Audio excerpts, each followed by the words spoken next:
on the long-awaited day of my son's wedding," Fake parents should leave. he said, and then proceeded to pour beer on me. I couldn't immediately comprehend what was happening. However, my son continued to hurl hurtful words, and gradually, my heart closed off. Well, whatever. I shook off my husband's attempt to hold me back and left the venue. My son watched me comply without resistance, wearing a satisfied expression. Little did he know that a tremendous tragedy was about to befall him. My stepson Henry, whom I raised as my own, has no biological connection to me. My husband Dan had lost his previous wife to illness, leaving him to raise 5-year-old Henry alone. We met 20 years ago when I was 35, and we married. While supporting my husband's business, I lovingly raised Henry as if he were my own child.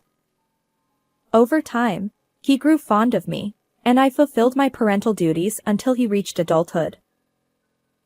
After graduating from college, Henry started working at his father's company. It was about 2 years into his professional life when he brought a woman home, saying, "I want to marry her." Her name was Lily, and she was lovely and charming. Both my husband and I were fully supportive of their marriage. We chatted happily, and the atmosphere was pleasant as we exchanged greetings. However, that evening, Henry sat before us with a serious expression. "Actually, I need some assistance for our wedding." Financial help? Well, we were planning to give a gift, but is it not enough? We want to have a grand wedding with many friends, and we're considering an overseas honeymoon. But we don't have any savings. What? You have no savings? I've been telling you to save diligently all along. Indeed, my son often went out drinking, and I had noticed his expensive hobbies like watches and cars. Although I refrained from commenting on what he did with his own earnings, this time, I couldn't help but be astonished by his lack of planning. If you don't have money, shouldn't you consider a small family-only wedding or a domestic trip? Choose a plan that suits you. My husband's words made sense, and I nodded in agreement. But we've already visited various wedding venues, discussed travel plans with her, and it's too late to back out now. Dad, please. Seeing my son's teary expression, I recalled the family trip Henry had thoughtfully planned for our 20th anniversary. He put so much effort into it even though he didn't have much money. Regretting that I had taken it for granted because it was a local trip, I decided to extend a helping hand. Maybe we should consider providing financial assistance? After all, marriage is a once-in-a-lifetime event. Mom. Well, if you say so. Henry, now that you're starting a family, make sure to save properly. Of course. Thanks, Dad. After my persuasion, my husband agreed to assist our son. Although I thought I might be indulging him a bit, I wanted to send off our dear son into married life with a positive feeling. Finally, on the long-awaited wedding day, my husband and I were busy greeting guests who were relaxing with welcome drinks before the ceremony. We returned to the family waiting room during a brief lull, but due to the tension, I was already exhausted even before the wedding began. It turns out the groom's parents have quite a lot to do. Indeed. We can finally take a breather. As my husband and I caught our breath, our son, dressed in a tuxedo, appeared with a beer bottle in hand. His hair was neatly styled, but he seemed to have already consumed quite a bit of alcohol. His face was flushed, and his collar was loosened, exuding a cheerful vibe. What? Henry, are you already drinking? I had the staff bring it earlier. It's a special day, so we can't celebrate without a drink, right? Hey, even though you're the main character, is it okay for you to be like this now? Soothingly, my son replied, It's fine.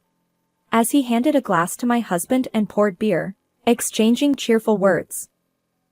He still has those unreliable, childlike moments, but seeing him like this, he's grown up.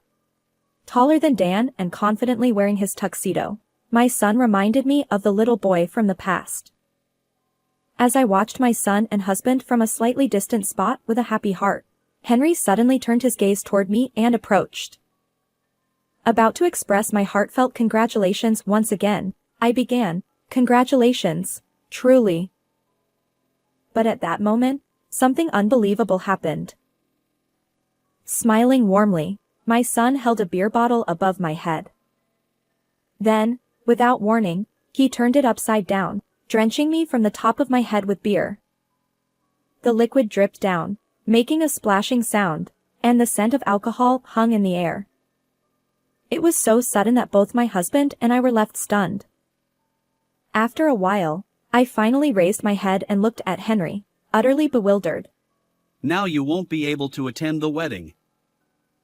With a smug expression, he continued, Until now, I pretended to play parent-child with you because I thought I needed a housekeeper to take care of things around me. "What? Wait, a housekeeper? What are you talking about?" Despite being unemployed, you ingratiated yourself with Dad, lived off his money, and called yourself a full-time housewife. But I've never considered you my mother.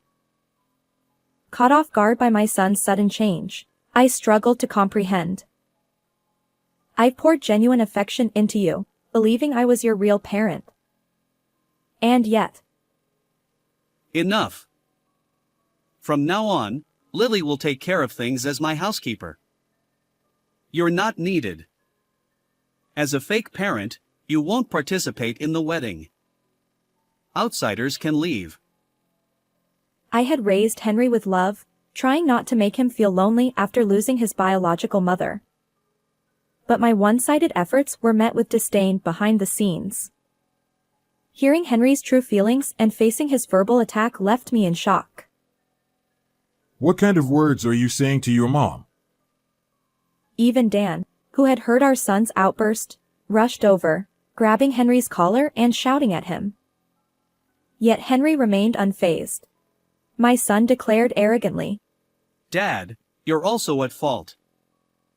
You got fooled by a low-level woman and married her. But I won't be as lenient as you. Once I'm married, I'll be strict with my wife. As Henry continued to berate my husband in a dismissive tone, I stared at him in disbelief. Watching him stubbornly assert his selfish views, anger began to bubble up within me. Well, whatever. Memories and my affection for Henry suddenly seemed inconsequential. I stepped in to stop Dan, who was confronting our son. Understood. As an outsider, I'll leave. Finally realized your place, huh? Just go already. With a satisfied expression, my son left the waiting room, laughing. But my husband remained dissatisfied, trembling with anger. Is it okay to just comply? Maybe I should give him a good punch. I won't be satisfied otherwise. Well, there's one thing we need to do before I leave. I confided in my husband about my plan and informed the venue staff before departing. An hour later, when I arrived home, I removed my stained dress and took a shower. My husband called out. Hey, take a look at this. I noticed that both my phone and Dan's phone had an incredible number of missed calls, all from Henry. Just as I was contemplating this, the phone started ringing again, and I reluctantly answered. Hello, what do you want? Finally picked up. Just come back quickly. His tone was different from his attitude in the waiting room. He seemed quite anxious. But earlier, you told me to leave. Yeah, but, for some reason, The venue suddenly announced that the wedding is cancelled. Lily and her parents are furious. Oh, why? Well, you see. I proceeded to explain the situation to Henry. Afterward, Dan and I returned to the venue together. When we arrived, the celebratory atmosphere from earlier had completely vanished. Guests, informed of the sudden cancellation, were dispersing with discontented expressions. Against the flow of guests, we entered the venue, where Henry was surrounded by Lily and her parents, receiving their reproachful words. Upon seeing my husband and me arrive, Henry pushed through the crowd and hurriedly approached my husband. In a hushed voice, he confronted my husband, trying to keep it from Lily and her parents. Why did you say you wouldn't pay for the venue? You promised. You've got it all wrong. It's not me who pays, it's Mary. But after the way you treated her, there's no way she'll cover the expenses. Wait, what do you mean? Henry looked bewildered by my husband's words and glanced at me. The truth was, the company Dan now runs was originally founded by me. When Dan and I got married, he was an employee in my company, and I worked as the CEO. However, I felt concerned that Henry, Dan's son, wasn't opening up to me. Wanting to fully engage with my new family, I made the bold decision to step down as CEO, become a full-time homemaker, and prioritize communication with my son. Initially, I felt left behind by society and wrestled with doubts. But as Henry gradually showed more affection and dependence, I believed my choice was right. At the time, he was still quite young and didn't remember when his father took over as CEO. Hence, he mistakenly thought that his unemployed stepmother had married into the company. The reason we have money now is that Mary founded the current company. Huh? But that's ancient history, right? The current CEO is Dad. No, the crucial decisions are still made by Mary. She's essentially like a business leader. But Henry was left speechless by Dan's words. In reality, even after Dan took over as CEO, my name remained associated with the company, and I served as an advisor to him. If you thought of me as a housekeeper, then I have no obligation to provide money for you. damn it. Shut up. When I pushed back, Henry erupted in anger. It's unfair now. The wedding is ruined, and there are cancellation fees. We've already booked the honeymoon. You'll pay as promised. With a flushed face, Henry confronted me, but just then, Lily, having heard the shouting, approached. Hold on. What's going on? You were bragging about paying for everything yourself. Well, that's...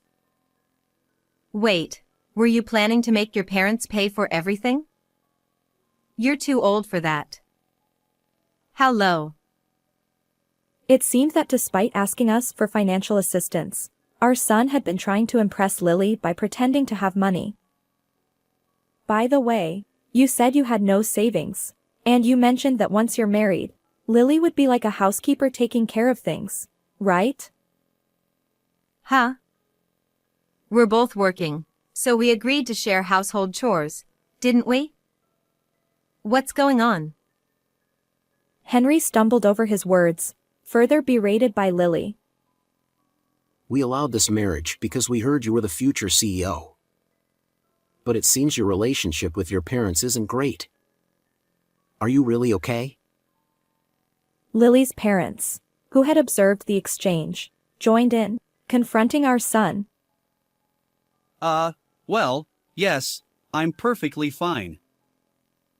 I never intended for our son to be the successor. Besides, I've never even discussed that with Henry. Wait, am I not going to be the next CEO? No way. The company was originally Mary's, and nowadays, not all businesses are family-run. We'll entrust it to someone more capable than you, who struggles with work. But, Henry had mistakenly assumed he would inherit the company and had been spreading this false narrative. Now, his web of lies was unraveling. Furious, Lily declared. I need to reconsider this marriage. With her parents, she left abruptly. Despite Henry's tearful pleas, Lily never looked back. I'm cutting ties with you as my son. I can't forgive how you treated Mary. And of course, you're fired from the company. Upon hearing Dan's words, Henry turned pale, trembling and sweating. He clung to me, sobbing. it's all my fault. I apologize. Mom, you won't abandon me, right? We're still family, aren't we? Family, you're saying that? It's too late for apologies. I'm just a housekeeper without any blood ties. Henry, tearful before me, no longer resembled the beloved son I once knew. I pushed him away, saying, I have no obligation to you. Alongside my husband, we left the scene. Later, Lily apparently called off the engagement with our son. All that remained for him were the cancellation fees of $12,000 for the venue and honeymoon. With no savings, Henry borrowed money to repay it and now works day labor jobs to make ends meet. Unfortunately, rumors about our son spread among the wedding guests, and he lost not only family and his fiancée but also friends. He now lives in loneliness. As for me, I had planned to return to work once our son left the nest. Now, I'm back at the company, working diligently alongside Dan. I find fulfillment in my busy yet enjoyable days as the CEO, while Dan serves as vice president. How did you find this story? Don't forget to subscribe to the channel. Until next time in the next video.